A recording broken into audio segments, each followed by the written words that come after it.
S. Kota town Polamarasetti వీధిలో గౌరీ సేవా సంఘం ఆధ్వర్యంలో సమావేశం జరిగింది. ఈ సమావేశానికి శృంగవరపుకోట నియోజకవర్గ ఉమ్మడి ఎమ్మెల్యే అభ్యర్థి కోల లలిత కుమారి హాజరై మాట్లాడారు. అనంతరం వైసీపీకి చెందిన 70 కుటుంబాలు టీడీపీ తీర్థం పుచ్చుకున్నారు. ఈ సందర్భంగా కోల లలిత వారందరికీ కండువాలు కప్పి పార్టీలోకి ఆహ్వానించారు. జరగబోయే ఎన్నికల్లో 2 ఓట్లు కూడా సైకిల్ గుర్తుపై వేసి 2 అభ్యర్థులను అఖండ మెజార్టీతో గెలిపించాలని ఆమె అభ్యర్థించారు.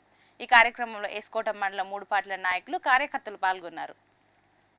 తరాల భవిష్యత్తు కోసం, యువత భవిష్యత్తు కోసం చంద్రబాబు గారి నాయకత్వాన్ని ఏదైతే ఇవాళ జనసేన, బీజేపీ, తెలుగుదేశం ఉమ్మడిగా 175 నియోజకవర్గాల్లో అభ్యర్థులు పోటీ చేస్తున్నామో, 25 పార్లమెంట్లో ఉమ్మడిగా పోటీ చేస్తున్న అభ్యర్థులు ఉన్నారో ఇవాళ ప్రజలంతా కూడా ఆదరించాలి.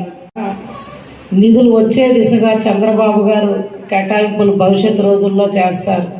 అలాగే పంచాయతీలకు కూడా నిధులు ఇచ్చి ప్రజలకు ఏవైతే ఇవాళ మౌలిక వసతులు ఉన్నాయో, డ్రైన్స్ కావచ్చు, ఇంకా సిమెంట్ రోడ్లు కావచ్చు, ఎలక్ట్రికల్ సంబంధించిన ఇష్యూలు కావచ్చు, తప్పకుండా సంతోష్ కూడా భవిష్యత్తు రోజుల్లో మీకోసం పనిచేస్తారు. ఆమెకు కూడా నిధులు చంద్రబాబు గారే నేరుగా పంచాయతీలకు నిధులు కేటాయింపులు చేసే రోజులు వస్తాయని కూడా నేను మీ అందరికీ తెలియజేస్తూ, ఇక్కడ మేము వేదిక మీద